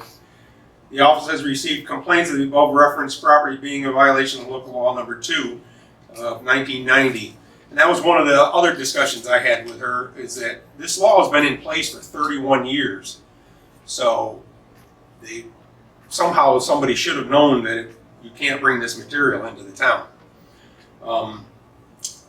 One of the definitions is the infectious waste. Hazardous waste and or sewage sludge has been disposed and is being stored on the premises location at above address. This was observed by me on June 4th, 2021. Yes, it was. And I took pictures. It was an incredible smell. One of the things that is, if you store it into a pile and it gets rained on, it reactivates and really starts stinking. When I came over to Dickey's property, I came from 17 from North Granville end, and before I could turn onto Dewey's Bridge, I could already smell it. It was already in my eyes. You could smell it. My windows were up and my air conditioning was on. I put down my windows just so I could, realize the effect, and all the way over to his house. It's pretty powerful. Where it was setting, where they had dumped it, that's really heavy. It's just really. It's on 713 is his house, where his house and barn is, but 690 is actually the lot number, I believe, where the actual big large pile was.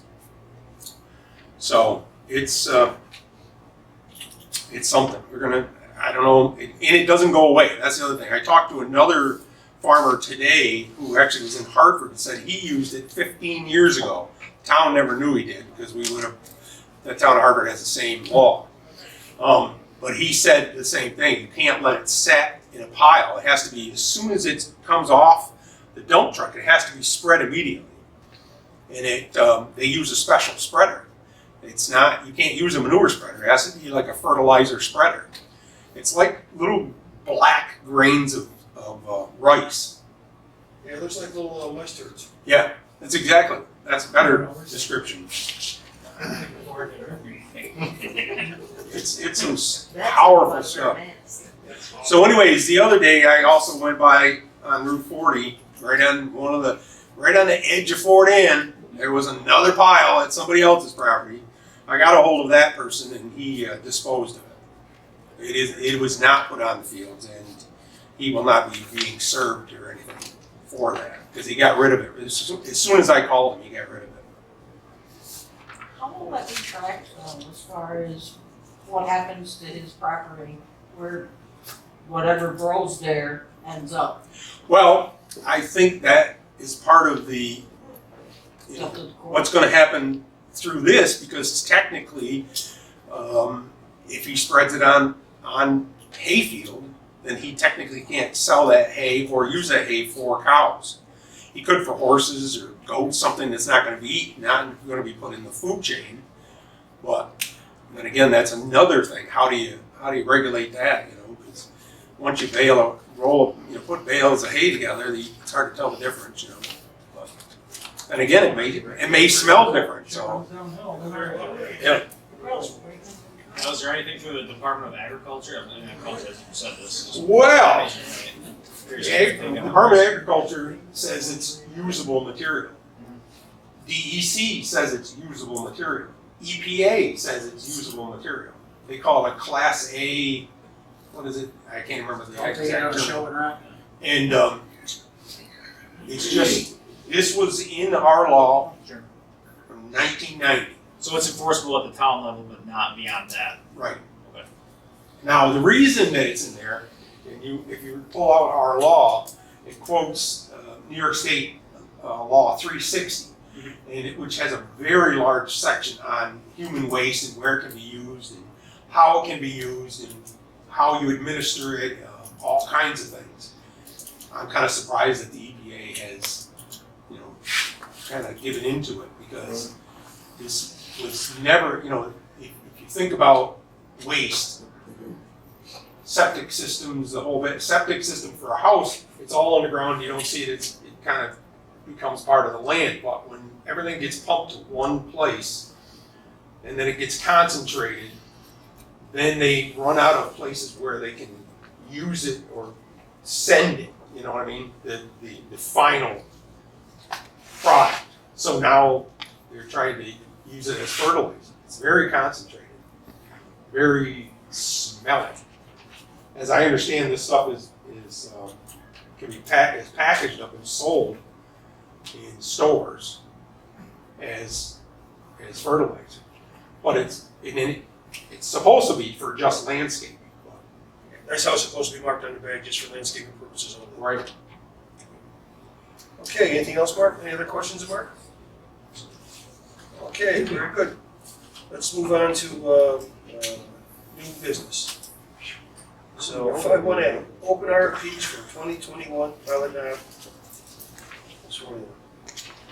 We only received one, and it's from Sean Hucko, CPA, 1851 Stone Road, Suite 102, Rochester, New York. That's the only one that we received from advertising.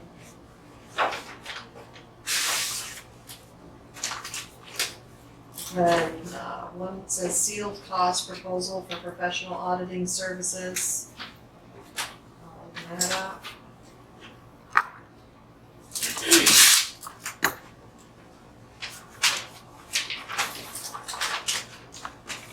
You wanna open that up, please? Thank Sure. you. Hand over to Jeff or Sam. The other one, I'm not sure if it's a duplicate. It says master copy, town of Forty technical proposal for professional auditing services for the year ended December 31st. Actually, we have 1, 2, 3 copies. I don't know if you want to share them. I just leave them back when you're done.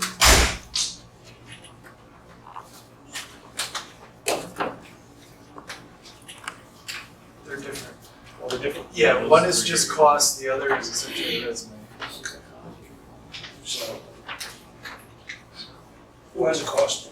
I do. I have a cost. No, you could, I can look over it to you. Let's,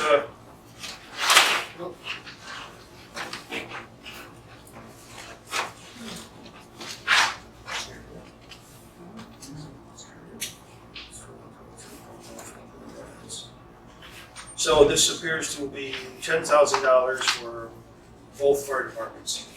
I'm reading this right. Is that correct? What this is?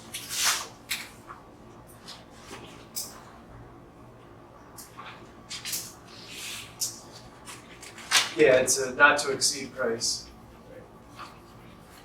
And it has the hourly rate, so it's not to exceed $10,000. Not including a presentation if so desired. So if we want a presentation, it will be additional? Yeah, the fee does not include, this is too far, yeah. So would it be 10,000 for both of them, Jeff, or 5,000 for one and 5,000 for the other? I believe it says both. It says 2020 employee benefit plan audits, $10,000. Fees will be billed monthly, at least the last $2,000 will not be billed until the firm delivers the final reports.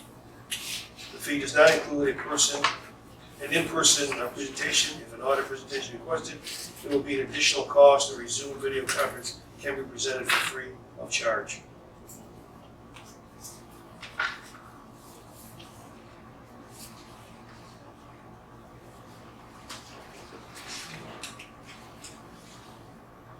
And if I remember, we were playing about 5 for the 1 day last year.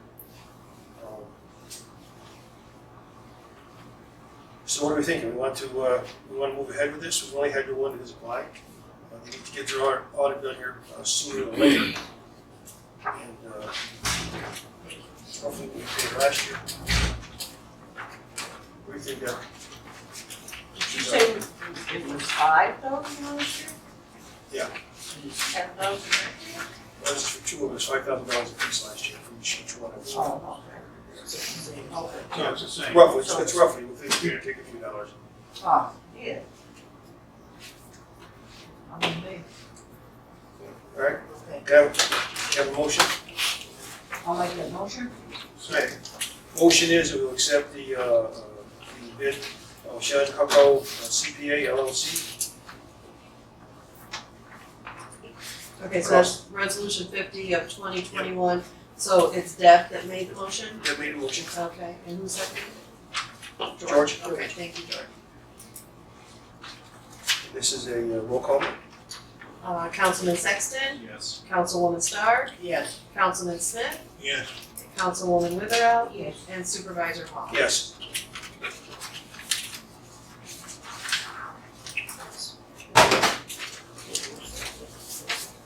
Yes. And final round in 40. Okay. Yes, it is Westwood. That's it for the Raven Netherlands. It's final round in Westwood. Okay. So Jeff, in that resolution, submitted by, I'm gonna put his name, Sean, and then in the amount of, it's $10,000 even, Not to exceed $10,000 not to exceed, okay. for both fire companies.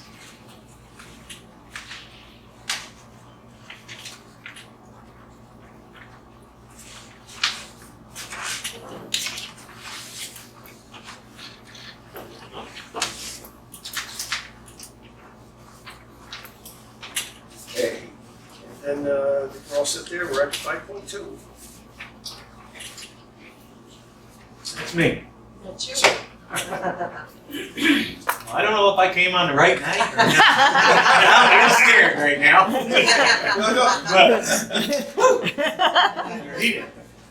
So I have a piece of property, Buttermilk Falls Road. Yes. And it's highlighted in yellow. I have a plan that I submitted to the planning board, about 3 lots, 3 RV lots on that particular piece of property. What it is intended for is to supplement my retirement. Oh, boy. That's what it's intended for. But, so, there's a couple of things here that, there are requirements in the bylaw that are from the town.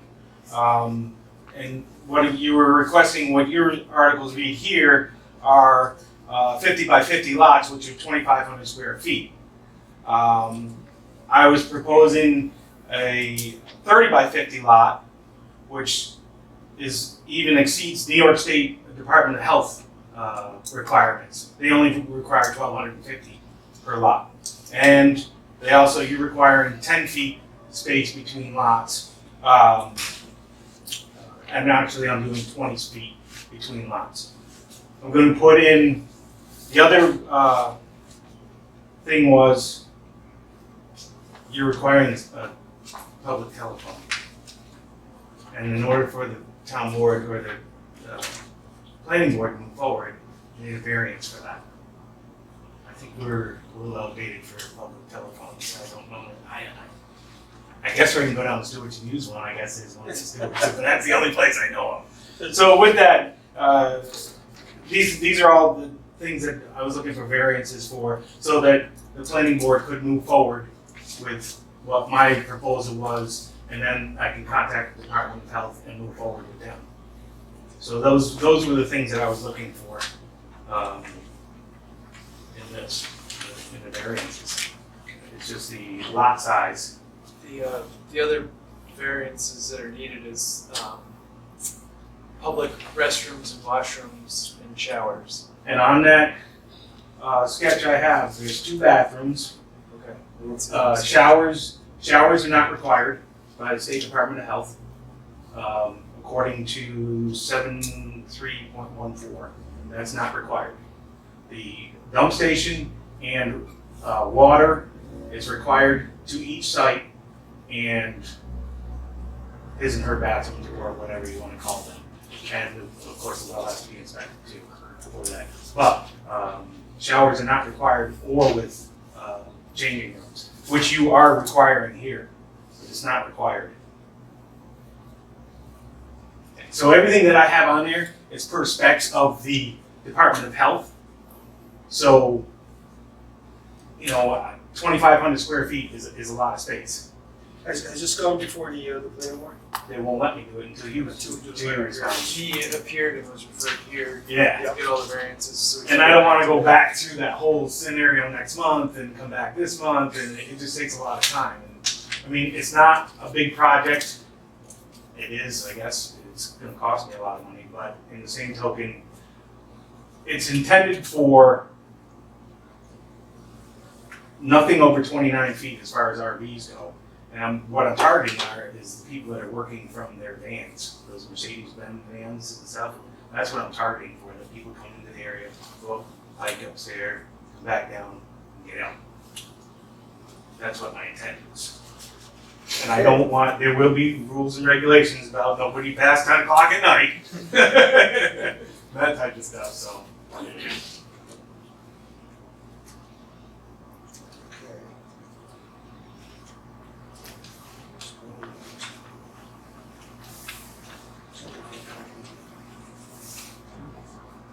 Resolution, Barbara, do you have the resolution? I do, it's number 51.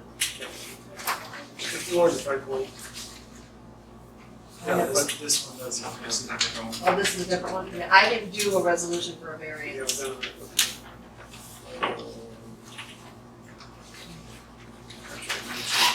This is Shelby Rock one. Yeah. Yeah, There wasn't I- one. yeah, There I- wasn't one. Okay.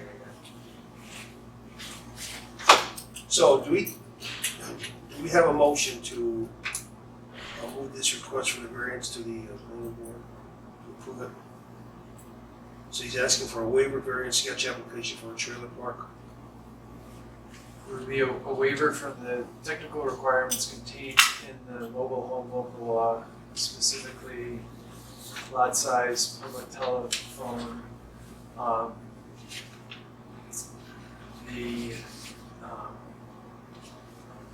shower facilities. Even though it's Right. not a Department of Health, if it's in the local law, the town can enact. That's what I'm saying, but as far as the Department of Health is concerned, it's not something that needs to be provided. Right. And again, you're looking at self-contained units too. I'm not looking at, the RVs are all self-contained units. Yes, that's the one And in considering the variance, this board does have the ability to place conditions on it. If the board finds them appropriate, for the smaller lots, you said there were gonna be smaller trailers, that is something you could condition, you don't have to. It's similar to, George and Mike weren't here, but when Treadway got permission to have campers out at 80 KMX.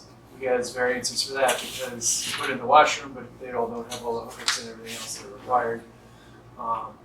So it's a similar process. Yeah, I mean, I'm going to have the hookups, and I am looking on water and stuff to that power and Wi-Fi type thing, but again, it's only 3 sites. So that's what I was thinking about with the public telephone, everybody's got Wi-Fi. Cell phones. Yeah. Cell phones. You know, that type of thing. But like I said, in order to move forward, they can come here. So we got a motion to move this forward, discussion? I will. Richard moves it forward, do we have a second? I'll second it. Mike, okay, any discussion? Okay. Paper there says you're gonna run water to each one individual site, Correct, I'm gonna run to each individual site along with power, and in this particular, there's gonna be a dump station and also bathrooms on that particular How do you station. know that you've got 150 gallons or whatever, I'm not sure the verbiage there. How do we know what, that's enough water to suit 3 sites? Oh, the 1,500 gallon Yeah. tank? Yeah. I can have it pumped out every other day. Oh, that's That's the a- that's just a tank, holding that's tank. a That's a okay, holding but I'm tank. interested in the well. Is Yeah. there- What's the, how do we know there's enough water in that well? Well, that's gonna be The my poundage. challenge, yeah, because it's gonna be, in order for somebody to adequately do it, it's gonna be 50 gallons a day for one person to have water. So if you have 3 people, it's gonna be 150 gallons a day. So, in order, but that's the risk that I take. Right, it's So, your individual shelves at that point. yeah, that's the risk I take, if I go down 800 feet, and I don't have water, I'm SOL. Right, so you need to get to the planning board, you need to get through this. Yeah. Yeah. I'm sure some of our stuff is antiquated as far as what we require, so. Yeah, well, there's a few things like this. Oh, yeah, no, you don't tell me. Yeah. Okay, so we have a motion, we have a second. Barb, could I ask you to read the resolution one more time, so? I wrote down,